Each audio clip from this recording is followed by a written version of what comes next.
ആപ്കി അദാലത്തിൽ film star Ranveer കപൂറിനെതിരായ കുറ്റാരോപണം ഇദ്ദേഹം വളരെ നോട്ടിയാണ് എന്നുള്ളതാണ്.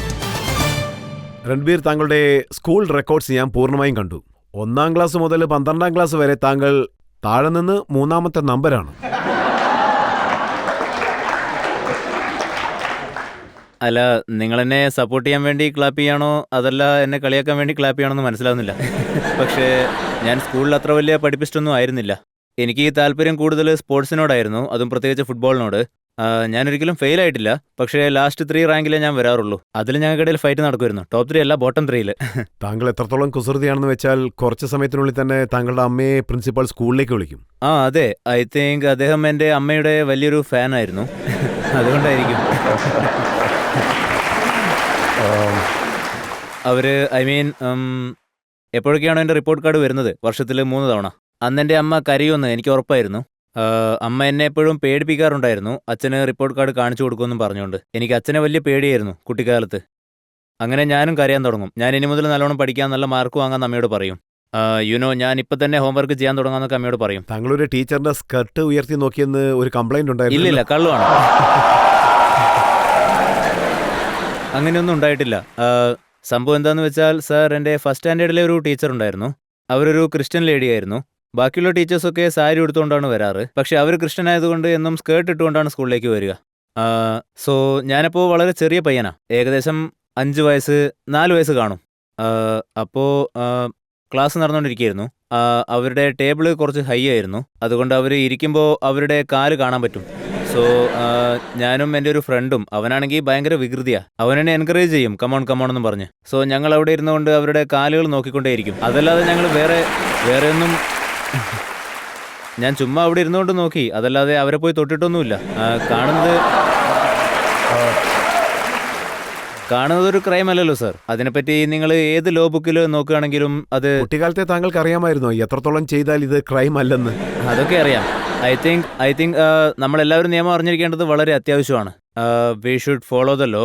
ഞാൻ കുഞ്ഞുപ്രായത്തിൽ തന്നെ ഫോളോ ചെയ്യാൻ തുടങ്ങി. പക്ഷേ ചില റോങ് തിങ്സ് ഒക്കെ ഞാൻ എൻ്റെതായ വഴിയിലൂടെയാണ് പഠിച്ചത് സാർ. സോ ഞാൻ താങ്കളുടെ മറ്റൊരു കുസൃതിയെക്കുറിച്ചും കേട്ടു. താങ്കളുടെ അച്ഛൻ്റെ ആഫ്റ്റർ ഷേവ് ലോഷൻ താങ്കൾ പൂർണ്ണമായിട്ടും എടുത്ത് അത് കുടിച്ചത്. ശരിയാണ്. കാര്യം എന്താണെന്ന് വെച്ചാൽ, എസ്പെഷ്യലി നമ്മളൊക്കെ കുട്ടിക്കാലത്ത് ഒന്ന് പെട്ടെന്ന് തന്നെ വളർന്ന് വലുതായ മതിയായിരുന്നു എന്ന് ആഗ്രഹിക്കാറുണ്ടായിരുന്നു. അതുപോലെ തന്നെ നമുക്ക് ഷേവ് ചെയ്യണമെന്നുള്ള ആഗ്രഹമൊക്കെ ഉണ്ടാവും. ഞാൻ അച്ഛൻ ചെയ്യുന്നത് കാണാറുണ്ട്. അദ്ദേഹം ഷേവ് ചെയ്തതിന് ശേഷം ആഫ്റ്റർ ഷേവ് എടുത്ത് കുറേ നേരം ഇങ്ങനെ മുഖത്ത് തേച്ചുകൊണ്ടിരിക്കും. ഞാൻ വിചാരിച്ചത് അദ്ദേഹം അത് കുടിക്കുകയാണ് എന്നാ. സോ ഒരു ദിവസം ഞാൻ ബാത്റൂമിൽ പോയിട്ട് അതെടുത്ത് കുടിച്ചു നോക്കി. സോ ഞാനിപ്പോൾ ശരിക്കും പാസ് ഔട്ട് ആയി പോയി. എന്താ സംഭവിച്ചെന്നോലും ഓർമ്മയില്ല. After shave is very pungent. എന്നെ ഹോസ്പിറ്റലിലേക്ക് കൊണ്ടുപോയി. എന്നിട്ട് എൻ്റെ ഉള്ളിലേക്ക് പൈപ്പ് കടത്തി ആഫ്റ്റർ ഷേവ് പുറത്തേക്ക് എടുത്തു. ബട്ട് ഓഫ് കോഴ്സ് ഞാനന്ന് മരിച്ചില്ല. ഞാൻ ഇന്ന് നിങ്ങളുടെ മുന്നിലുണ്ടല്ലോ. പക്ഷേ ഞാൻ ചെയ്തത് ഒരു മണ്ടത്തരം തന്നെയായിരുന്നു. ഞാൻ ഈ കാര്യം അറിഞ്ഞിരുന്നു, താങ്കൾക്ക് ഈ കാര്യത്തിൽ ഇൻട്രസ്റ്റ് ഉണ്ടെന്ന്. മരിച്ചവരുടെ കൂടെ സംസാരിക്കുന്നത്, ഡെഡ് ബോഡിയുടെ കൂടെ സംസാരിക്കുന്നത്. ഇല്ല, അത് ഞാനല്ല. കാര്യം എന്താണെന്ന് വെച്ചാൽ, ഒരു സമയത്ത് നോക്കുകയാണെങ്കിൽ അത് എൻ്റെ ഒരു ഇമ്മച്യൂർ ആയിട്ടുള്ള പ്രവൃത്തിയായിരുന്നു. ഞാൻ എന്താ വിചാരിച്ചതെന്ന് വെച്ചാൽ, ഹിറ്റ്ലർ എൻ്റെ റൂമിൽ ഇരിക്കുന്നുണ്ട്, പിന്നെ ഞാൻ ഹിറ്റ്ലറിൻ്റെ കൂടെ സംസാരിക്കുകയായിരിക്കും, അദ്ദേഹം എൻ്റെ മുന്നിൽ ഇരിക്കുകയായിരിക്കും, അദ്ദേഹം എൻ്റെ കൂടെ ജർമ്മനിൽ സംസാരിക്കുന്നുണ്ടാവും, ഞാനാണെങ്കിൽ അദ്ദേഹത്തോട് ഹിന്ദിയിലോ അല്ലെങ്കിൽ ഇംഗ്ലീഷിലോ സംസാരിക്കും. പക്ഷേ അതൊക്കെ തമാശക്കായിരുന്നു സാർ, വലിയ കാര്യമൊന്നുമില്ല. ചെറിയ പ്രായമായിരുന്നില്ലേ. ശരി, ഇങ്ങനെയുള്ള കുസൃതികളൊക്കെ ഞാൻ വിട്ടേക്കാം. താങ്കൾ കോളേജിൽ പോയ സമയത്ത് അപ്പോൾ താങ്കളുടെ 3 വർഷത്തെ അറ്റൻഡൻസ് 3% ആണ്. അതെ സാർ.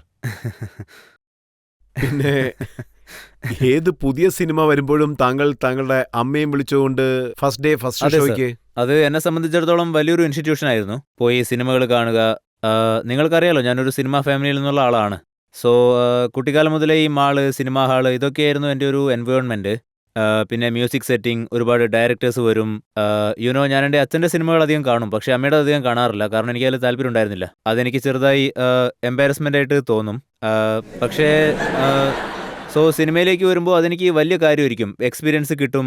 ഞാൻ ഓഡിയൻസിനെ പോലെ ഞാൻ അവരുടെ കൂടെ തന്നെ ഇരുന്ന് ഷാറൂഖ് ഖാൻ്റെയോ സൽമാൻ ഖാൻ്റെയോ അല്ലെങ്കിൽ അമീർ ഖാൻ്റെയോ ഒക്കെ പടങ്ങൾ കാണുമ്പോൾ അത് മനസ്സിന് ഇഷ്ടപ്പെടും. ഞാൻ എപ്പോഴും വെള്ളിയാഴ്ച ആവാൻ വേണ്ടി കാത്തിരിക്കുകയായിരുന്നു പുതിയ സിനിമകൾ കാണാനായിട്ട്. പിന്നെ ആ സിനിമകൾ കണ്ട് കണ്ട് താങ്കൾ എന്തെങ്കിലും പഠിച്ചോ? നിങ്ങൾ പറയൂ സർ, ഞാൻ നന്നായിട്ട് ചെയ്യുന്നുണ്ടോ?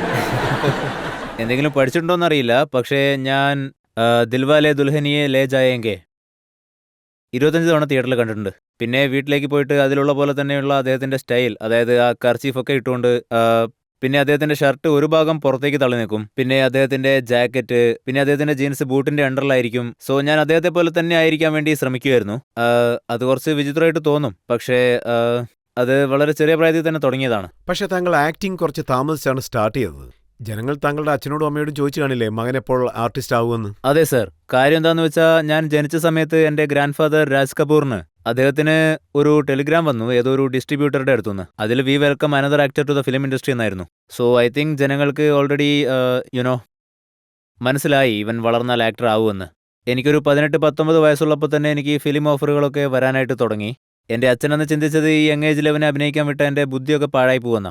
സോ ഞാൻ എഡ്യൂക്കേഷൻ കണ്ടിന്യൂ ചെയ്യണം, എനിക്ക് നല്ല എഡ്യൂക്കേഷൻ കിട്ടണം, ഞാൻ അമേരിക്കയിൽ പോകണം, എന്നിട്ട് ഫിലിം മേക്കിംഗ് പഠിക്കണം, ആക്ടിങ് പഠിക്കണം എന്നൊക്കെയാണ് അദ്ദേഹം വിചാരിച്ചത്.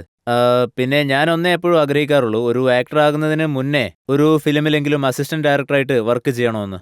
സഞ്ജയ് ലീല ബൻസാലി എന്റെ ഫേവറേറ്റ് ഡയറക്ടറായിരുന്നു. അദ്ദേഹം കാരണം എനിക്ക് ഒരുപാട് ഡയറക്ടേഴ്സിന്റെ അടുത്തുനിന്ന് ഓഫറുകൾ വന്നു. പക്ഷേ എനിക്ക് സഞ്ജയ് ലീല ബൻസാലിയുടെ കൂടെ തന്നെ വർക്ക് ചെയ്യണമെന്നായിരുന്നു ആഗ്രഹം. സോ ഞാനൊരു പ്ലാൻ ഇട്ടു, ബോംബെയിലേക്ക് പോയി സഞ്ജയ് ലീല ബൻസാലിയെ അസിസ്റ്റ് ചെയ്യണമെന്ന്. അദ്ദേഹത്തിന് എന്നെ ഇഷ്ടപ്പെടുന്ന രീതിയിൽ അവിടെ വർക്ക് ചെയ്യണമെന്ന് ഞാൻ തീരുമാനിച്ചു. കാരണം എന്താണെന്ന് വെച്ചാൽ അദ്ദേഹം തന്നെ എൻ്റെ ഫസ്റ്റ് ഫിലിം ഡയറക്റ്റ് ചെയ്യണമെന്ന് എനിക്ക് ആഗ്രഹം ഉണ്ടായിരുന്നു. സോ അങ്ങനെ ഞാനൊരു റെസ്യൂമായിട്ട് അദ്ദേഹത്തിൻ്റെ അടുത്ത് പോയി. ഞാൻ കുറേ നാടകം ചെയ്തിട്ടുണ്ട്, എനിക്ക് നിങ്ങളെ അസിസ്റ്റ് ചെയ്യണമെന്ന് പറഞ്ഞു, എനിക്ക് നിങ്ങളുടെ അടുത്തുനിന്ന് ഒരുപാട് പഠിക്കണം. അപ്പോൾ അദ്ദേഹം എന്നോട് പറഞ്ഞു, നീ ഒരു ആക്ടറാണ് മോനെ, നീ ആക്ടിംഗ് ആണ് ചെയ്യേണ്ടത്, എൻ്റെ അടുത്ത് പറ്റിയൊരു സബ്ജക്റ്റും ഉണ്ടെന്ന് പറഞ്ഞു. സോ അതാണ് എൻ്റെ ഫസ്റ്റ് സൈനിങ്. ഞാൻ അസിസ്റ്റന്റ് ഡയറക്ടറായിട്ട് അദ്ദേഹത്തിൻ്റെ അടുത്ത് ജോയിൻ ചെയ്തപ്പോൾ. ഡയറക്ടറെ എങ്ങനെ പോക്കറ്റിലാക്കാമെന്ന് നേരത്തെ തന്നെ മനസ്സിലാക്കിയിരുന്നു? അതെ സർ, പഠിച്ചു. ആളുകളെ എങ്ങനെ കയ്യിലെടുക്കാമെന്ന് ഞാൻ വളരെ വേഗത്തിൽ പഠിച്ചു.